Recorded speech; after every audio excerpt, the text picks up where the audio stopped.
everyone, it's Kathy here. Welcome back to a brand new video. Today's video is gonna be my favorite video of the month. It is my February rating wrap up. Woo!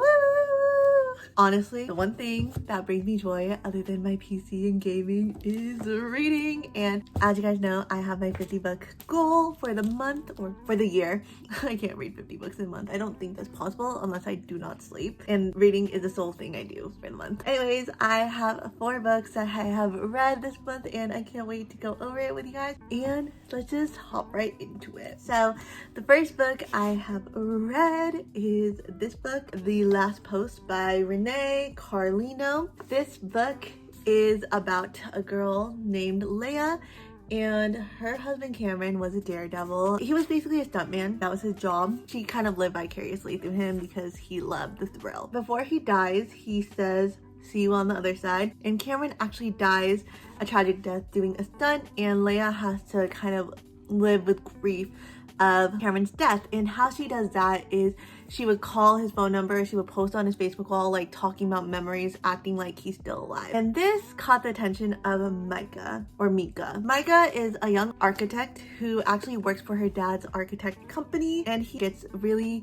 interested in her whole situation, like by observing her, and he wanted to fix her. So he wanted to create the sense of adventure that she was missing because Cameron has passed away, and to help her move on with grief. Honestly, I did like the writing style of this book. I love the concept and everything. This is a really good book. I enjoyed it, you know, like not really any complaints, but I do have to give it a 3.8 stars because I did not feel really connected with the characters, but I did really like the storyline.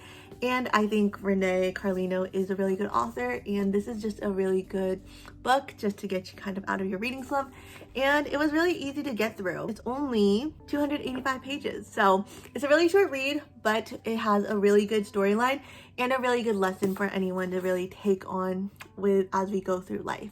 So yes, The Last Post by Renee Carlino. Okay, up next is one of the books that have been in my TBR for the longest time, just because I found out about it, like, I want to say back in October. So I pre-ordered this book and it finally came and I'm like, I need to read it. So I just got this because I'm like, this is literally me. I like to perceive myself as this.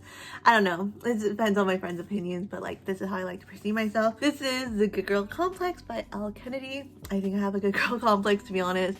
I'm not too crazy, I don't think. This is a book about Mackenzie Cabot, aka Mac. Mac is an entrepreneur. She comes from a really rich family. So she had this deal with her parents that she was gonna have a year after high school to jumpstart her company, and she ended up making her first millions, but her parents don't really see that, and they force her to go into college because that is like the typical traditional role to go through, and she's a people pleaser, so of course she goes. Really truly all she wants to do is continue to grow her internet business, continue to grow her personal empire, and become like an entrepreneur. At 20 years old, she's had a lot of practice of suppressing her desires and her needs because of course she's a people pleaser. Like, that's how you kind of learn to be a people pleaser. I have the same thing. You tend to put people's needs before yourself, for your own happiness, which is really unhealthy. I just want to say that. Anyway, then she meets Cooper. Cooper Hartley is the local bad boy.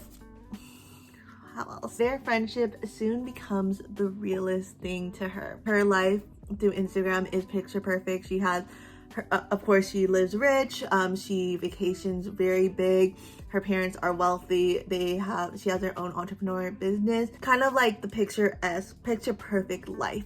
Cooper is the opposite. He's rough around the edges. He grew up on the rough side of town.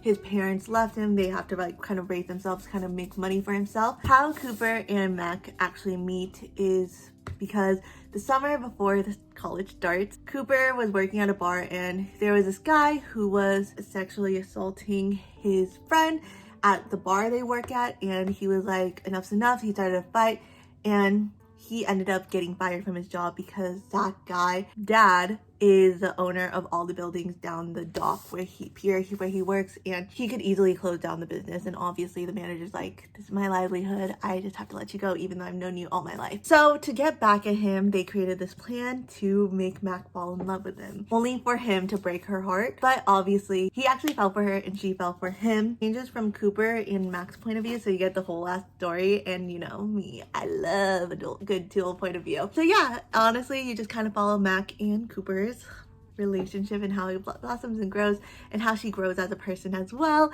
And I really enjoyed this book, to be honest. A lot of people hated this book. I don't know why. I think it's because they compared it to The Deal, which isn't like my favorite, but I do really like this book. So honestly, I'm gonna give it a 5 out of 5 stars. Contrary to popular belief, it's a 5-star for me. I enjoyed every aspect of it and I loved it. I truly, genuinely enjoyed it. And yes, Mac and Cooper are one of my favorite couples. Okay, up next is a book that you guys probably saw if you guys saw my last video. It is the book I read on my Las Vegas trip. And this book is called The Royals Next Door by Karina Halley, or Hale.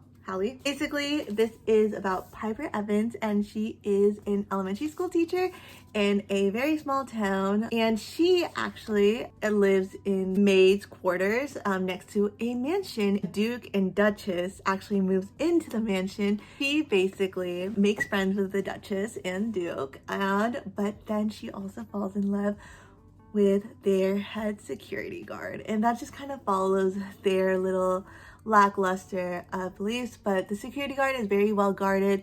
He doesn't want to really fall in love. He's in love with a job. And then Piper has never really felt seen ever since she broke off her marriage with a local, and she just never felt really at home, and she only moved to this island just to take the elementary school teacher job. That's Harrison Cole, the British bodyguard. She fell for him, and they just had this connection that was so undeniable from the first moment you meet them. But when they find themselves in the middle of a royal scandal, they need to figure out between Harrison and Piper, is this really worth their happiness of, like, is it really worth dating each other if it ruins the Duke and Duchess's status of, and they just have to choose either love for themselves, or kind of love for the people they love and making those sacrifices.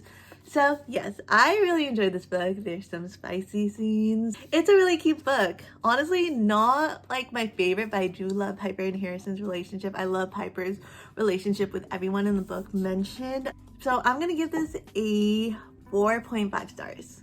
It's not a 5-star for me, but it's a super duper cute book and I enjoyed it. So yes, The World Next Door by Karina Halley. Okay, we are on to the last and final book, and I don't know how to even start this because this is my favorite book I read this month. I could still be on the book high, but this book has my fucking heart. Okay, here we go. Last and final book. Here's the tabs. It's Most of All You by Mia Sheridan. I wanted to read Archer's Voice first, but then I actually got this gifted for Christmas as I read this first. And honestly, this story,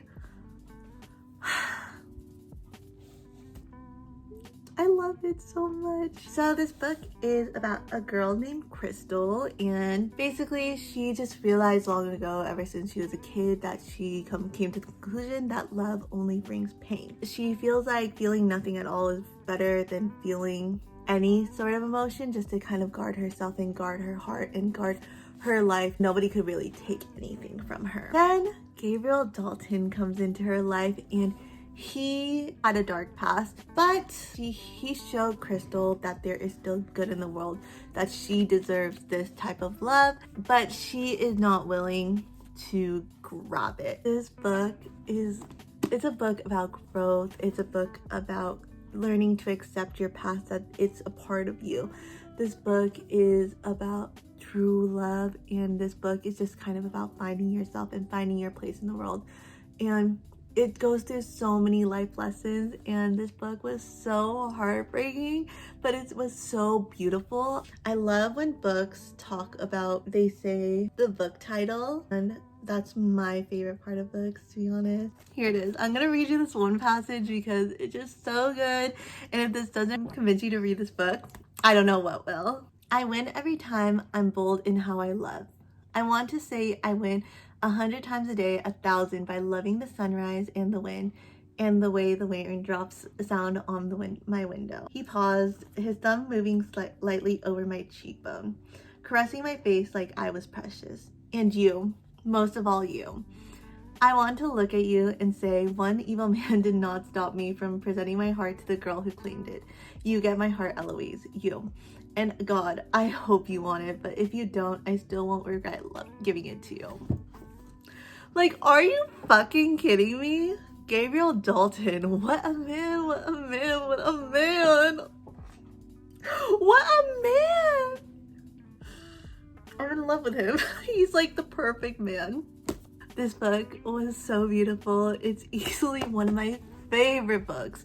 It's my favorite book I read this month, for sure. This gets a 5 stars. I don't know if you guys can tell, but this gets a 5 stars. 5 stars. 5 stars. Favorite book. It is so beautifully written, and I can't wait to read Mia Sheridan. She is such a good author. Oh my god.